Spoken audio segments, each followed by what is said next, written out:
The number one mistake you can make is unconsciously developing unhealthy, weird habits.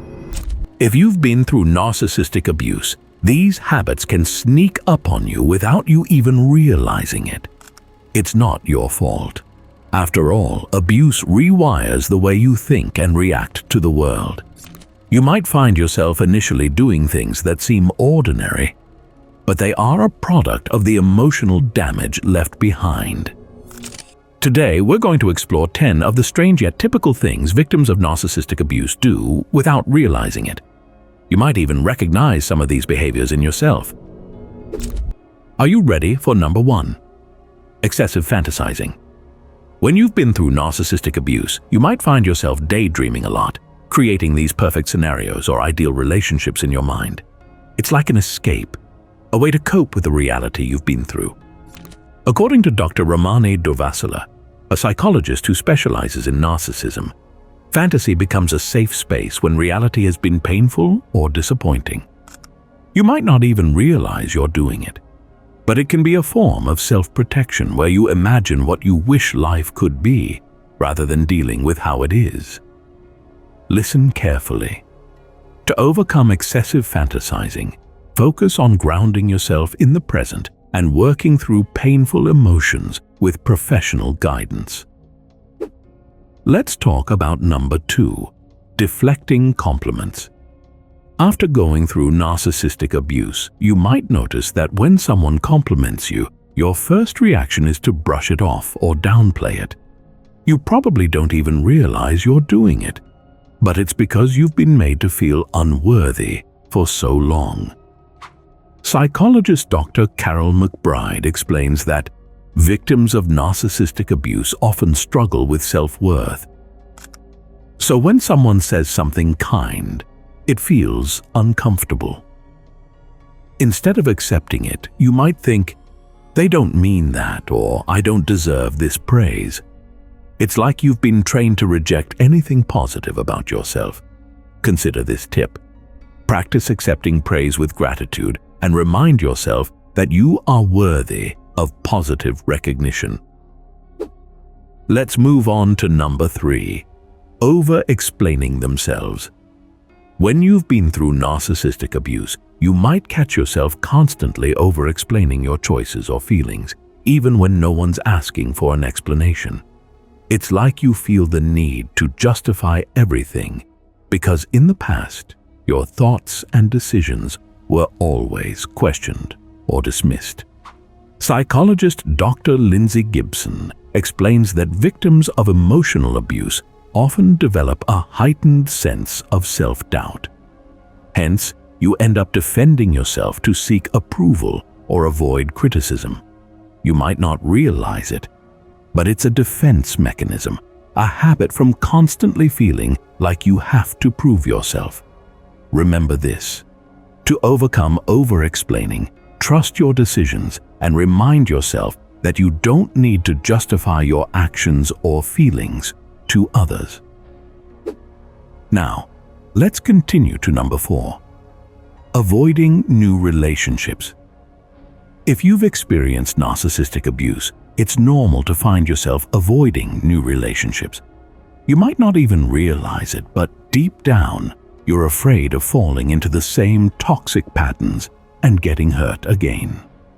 Dr. Shari Steins, a therapist who specializes in trauma recovery, says that narcissistic abuse leaves people feeling unsafe in relationships, which can make it hard to open up or trust someone new. You've been burned before, so your brain is like, "Nope, not going there again." It's a way of protecting yourself from vulnerability, even if it keeps you from building healthy connections. Listen closely. Take small steps to rebuild trust, reminding yourself that not all relationships will repeat past patterns. You can't miss number 5, compulsive self-help. After going through narcissistic abuse, you might get stuck in a cycle of compulsive self-help, always trying to improve yourself because you feel like you're never good enough. No matter how much work you do on yourself, it doesn't feel like enough. Psychologist Dr. Craig Malkin explains that narcissistic abuse makes people feel fundamentally flawed. So you might dive into every self-help book, podcast, or seminar, thinking that fixing yourself will finally make you feel worthy. The truth is, it's not about needing to be better. It's about healing from the belief that you weren't enough in the first place. Keep this friendly advice in mind. Focus on healing your self-worth by accepting that you are enough just as you are, rather than compulsively pushing yourself beyond your healthy limits. Are you still up for number 6? Feeling guilty about self-care. When you've been through narcissistic abuse, you might feel guilty about doing anything that prioritizes yourself, like self-care. It's almost like you've been trained to believe that putting yourself first is selfish or indulgent. Dr. Ramani Durvasula says that narcissistic abuse often makes people feel that their needs don't matter. So when you finally try to do something for yourself, resting, setting boundaries, or just taking a break, you feel bad about it, as if you're doing something wrong. It's a leftover mindset from always putting others' needs ahead of your own. Remember this: taking care of your needs is essential, not selfish, and you deserve to prioritize your well-being. Let's keep it moving to number 7. Experiencing survivor's guilt. If you've gone through narcissistic abuse, you might feel something called survivor's guilt, where you feel bad for moving on or healing when others are still struggling. It's like you're making progress, but you feel guilty for leaving behind people who might still be stuck in their pain. Therapist Beverly Engel, who works with abuse survivors, explains that survivor's guilt is common because people feel undeserving of happiness when others are still suffering. You might think, why do I get to heal when they're still hurting? It's an emotional tug-of-war between your growth and empathy for those who haven't yet found their way out. Listen carefully. Healing is your right, and your progress doesn't take away from others' journeys. It can inspire them. Here comes number 8.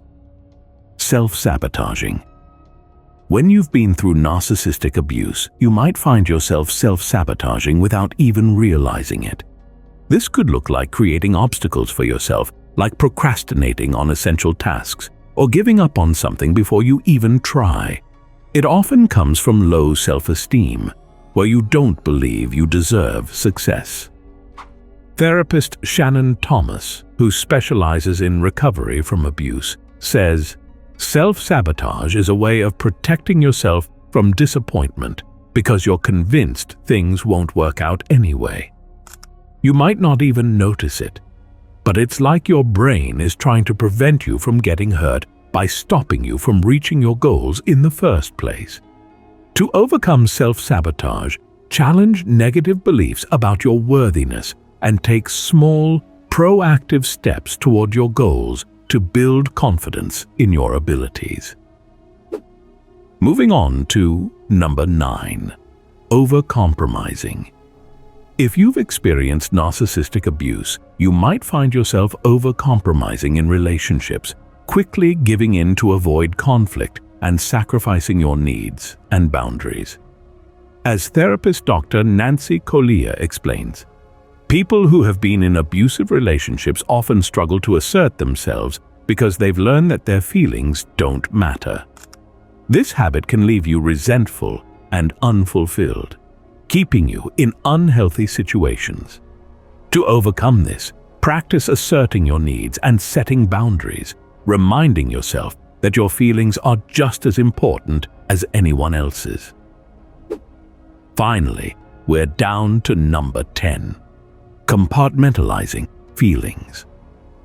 If you've gone through narcissistic abuse, you might notice that you compartmentalize your feelings, pushing them down until they become too much to handle.